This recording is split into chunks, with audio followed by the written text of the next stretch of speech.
You're listening to Radio Ugh, and that's on you. Honey, what's going on? We're going to be late to visit my mother. Honey? Honey? Is there something you don't want to do? Visit the Twerking Shrimp, New Zealand's first and only deliberately dubious seafood restaurant. Go for classic fish and chips with fish sourced from the literal bottom of the barrel. Try our famous glove box calamari, fermented in owner Dave's car for up to a week. For the truly daring, take a chance on oyster roulette. One of the dozen oysters is straight up poisoned.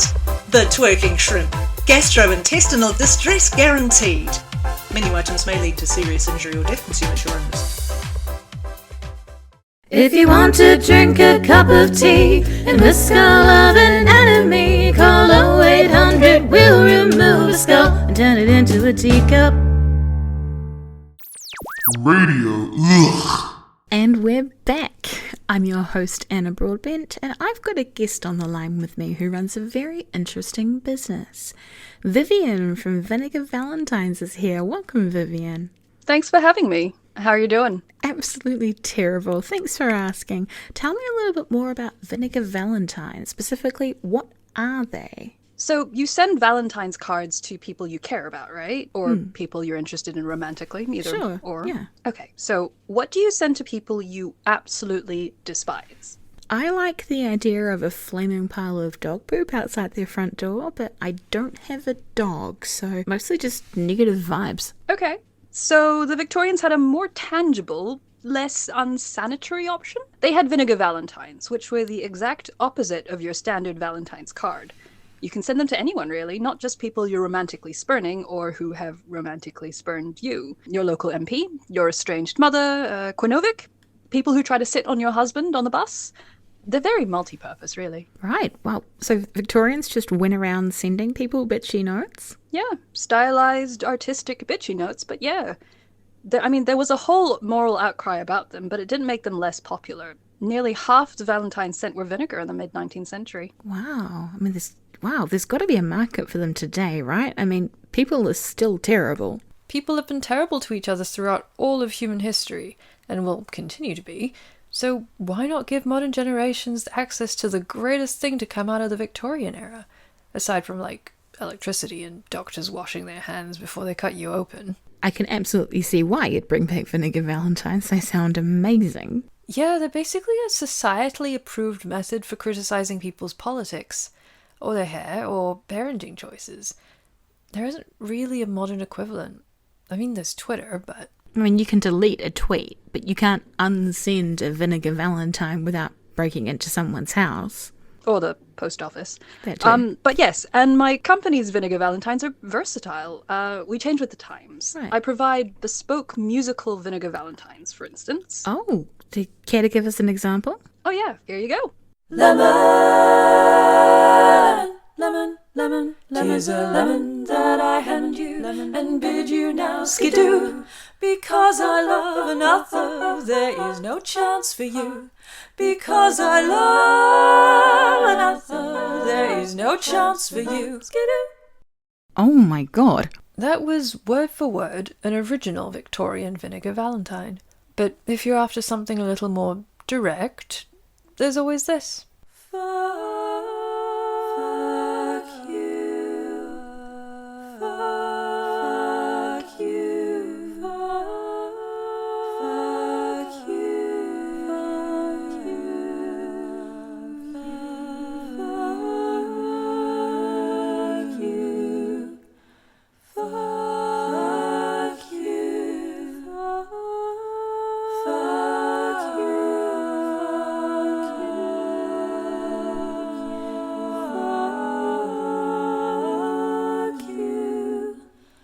Fuck you. Fuck you. Fuck you. Fuck you.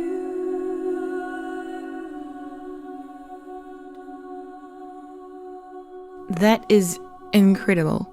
Have you got anything that's like, I'm still in love with you and I wish you all the best, but also I hope your cat pees in your wallet because you broke my heart? Oh, for your ex-girlfriend Jo, right? Yeah. You mentioned her earlier in the show?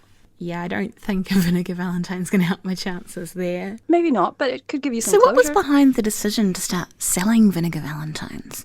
Was it a response to a personal heartbreak, perhaps? Actually, I'm very happily married. Of course you are. His name is Sir Reginald Collywobbles, and he died in 1873. What? My husband's a ghost. What? The business was my husband's idea, actually. He remembered mocking Valentine so fondly and was dreadfully disappointed that they hadn't made their way into the modern era after he died. I just want to back up for a second. You're married to a Victorian ghost? For 15 years now, yes. Sure, okay, this might as well be happening. I mean, we've had our challenges, of course. Love isn't always easy, especially if one of you is mostly incorporeal. But when it's right, it's worth fighting for. Well, you heard it here, folks. Relationship advice from a woman selling fuck you Valentines who's married to a Victorian ghost. Thanks, Vivian. Thanks for having me. We're coming at you with another Valentine's Day love song. This is Radio It's been at least a year, but I still take the long way when I go downtown. I tell myself I lack the chance to stretch my legs a little, but I'm lying. So far I've gotten lucky and avoided confrontation, but this isn't a city where you get to disappear, and it won't be a big deal if I bump into you. I've got it figured out. Let's pretend we're strangers, and I won't spot you in a crowd, and you wouldn't recognize my laugh, 'cause you don't know it's way too loud. Let's pretend you haven't seen me naked, and I haven't seen you cry. Let's pretend we're strangers, smile politely, no need to say hi. Romantic entanglements can wither, and a friendship can remain.